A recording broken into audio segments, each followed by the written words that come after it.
Ah, Hollywood, cette machine culturelle qui engrange des millions, non, des milliards chaque année. Mais comment 5 petits studios indépendants ont réussi à s'imposer et devenir les plus grandes sociétés de production de ce monde? C'est ce qu'on va voir dans cette vidéo.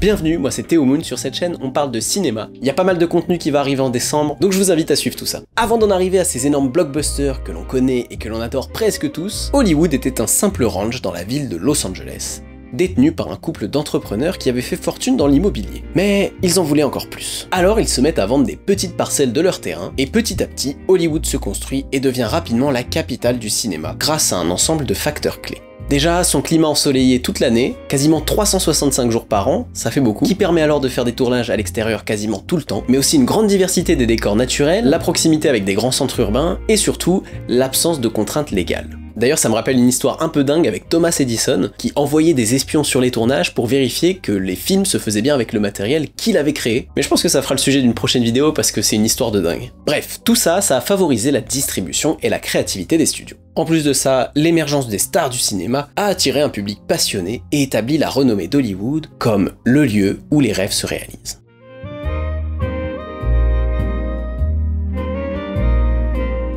Alors les premiers studios de cinéma, comme le Edison Studio, ont émergé pour répondre à la demande croissante de films. Et c'est comme ça que Hollywood est devenu le centre névralgique de l'industrie du cinéma.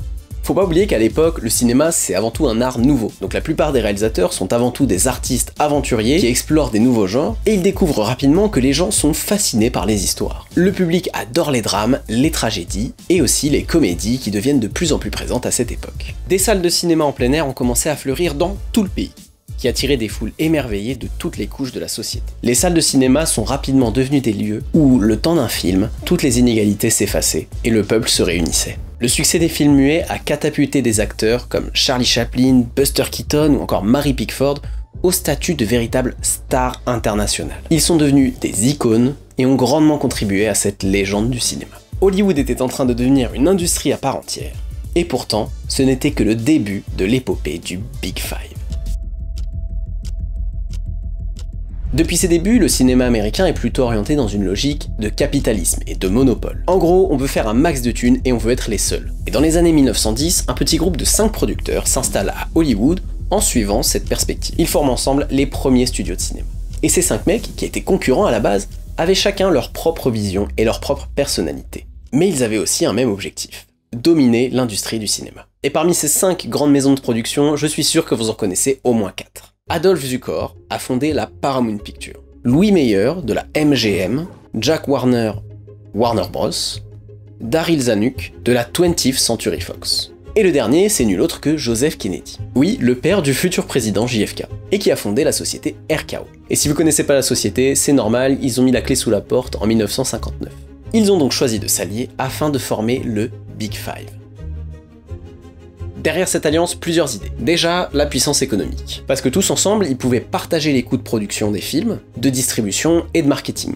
Et enfin, le talent artistique. Parce que chaque studio avait ses propres contrats exclusifs avec ses vedettes. Donc en se réunissant, ils pouvaient partager ses stars. Donc même s'ils étaient en concurrence entre eux, tant que personne ne venait embêter les grands qui jouaient ensemble, tout allait bien se passer. D'ailleurs, ils ont régulièrement collaboré ensemble pour faire face à plusieurs soucis, comme par exemple la grève des travailleurs de l'industrie du cinéma. Au cours de l'âge d'or d'Hollywood, l'industrie du cinéma a fait face à des défis réglementaires et légaux de la part du gouvernement fédéral américain.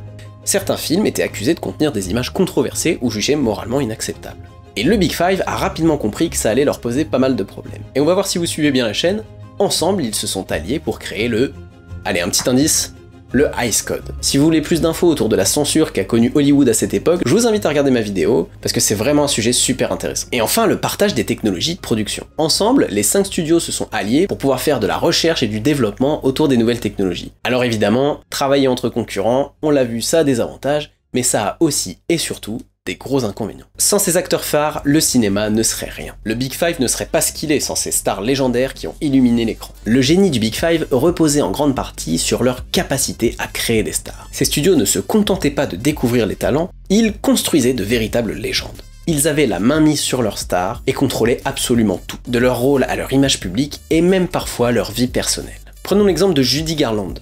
emblème de la MGM. C'est elle qui nous livre une performance incroyable dans Le Magicien d'Oz. Mais est-ce que vous saviez que le studio contrôlait jusqu'à son alimentation pour maintenir son poids idéal pour le cinéma? Ouais, c'est pas fou, certes c'était une autre époque, mais vous pouvez voir comme ça à quel point les studios contrôlaient absolument tout. Mais c'est pas les seuls, la Warner Bros par exemple, avec Humphrey Bogart. À l'origine, il était confiné à des rôles de gangster jusqu'à la sortie du film Le Faucon Maltais, où le studio a réussi à le transformer en symbole de l'anti-héros. Et Bogart est devenu comme ça un des acteurs les plus adorés de tous les temps. Et puis la Fox aussi avec Marilyn Monroe. Sa couleur de cheveux, son sourire, sa sensualité, tout était orchestré pour faire de cette jeune femme un symbole du glamour hollywoodien. Quant à RKO Pictures, le plus petit des 5 studios, il a également joué un rôle important quand même dans l'industrie du cinéma. C'est par exemple ce studio qui a lancé la carrière d'Orson Welles, qui a réalisé Citizen Kane. Le film, qui est considéré comme un des plus grands films de tous les temps, a montré que le petit frère RKO était quand même capable de faire face à ses rivaux plus grands et plus puissants. Il y a une légende qui raconte que les patrons d'Hollywood se réunissaient autour d'une table de poker assez régulièrement. Et on dit que c'est là que certains grands contrats ont été conclus et que les décisions importantes se sont parfois jouées autour d'une partie de cartes. Comme par exemple les contrats d'exclusivité avec des stars ou encore les droits de production d'un film. C'était vraiment une époque de gangsters, c'est un truc de ouf. Le Far West littéralement. En tout cas, le Big Five a été le fer de lance de l'industrie cinématographique. Mais chaque empire a ses hauts et ses bas. Derrière les paillettes et les rêves de gloire du système Hollywood, se cachaient également des controverses qui ont ébranlé les 5 grands studios du Big Five.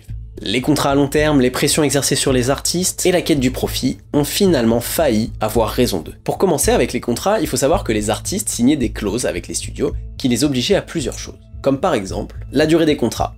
Ils pouvaient être extrêmement longs. En général, ça allait de 5 à 7 ans. Et pendant toute la durée du contrat, les comédiens étaient obligés d'obéir au doigt et à l'œil au studio. Donc pour eux, impossible de travailler avec d'autres sociétés de production, impossible de choisir les films pour lesquels ils voulaient travailler, ce qui limitait considérablement leur liberté professionnelle. Et la petite douille du contrat, c'était aussi la clause de reconduction automatique. En fait, si un acteur ne jouait pas dans un certain nombre de films par an, son contrat était reconduit pour une durée allant encore de 5 à 7 ans. Du coup, ça a créé une énorme pression sur les acteurs qui se voyaient obligés d'accepter des projets même s'ils n'étaient pas satisfaits par ceux-ci. Le contrôle des rôles aussi. Les studios avaient un pouvoir de fou sur les rôles attribués à leurs acteurs. En fait, ils pouvaient choisir de leur donner des rôles qui correspondaient à leur image, ou qui les enfermaient dans un certain type de personnage. Et si vous étiez acteur et que vous n'aviez pas envie de faire un film, et bah tant pis pour vous, on suspendait votre salaire. D'ailleurs, en parlant de salaire, pour ces vedettes, les salaires étaient fixes. En fait, peu importe si ton film faisait un énorme carton ou un énorme bide, t'étais payé au même prix. Alors on pourrait se dire que ça a quand même un avantage, c'est une sécurité financière, mais en réalité c'est une belle douille parce que c'était souvent très désavantageux pour les comédiens. Et enfin, le contrôle de l'image publique. On l'a dit, les studios contrôlaient absolument tout autour des vedettes. Ils choisissaient leurs interviews, les médias dans lesquels ils apparaîtraient, et les événements auxquels ils allaient assister. Mais bon, ça c'est toujours un peu le cas aujourd'hui.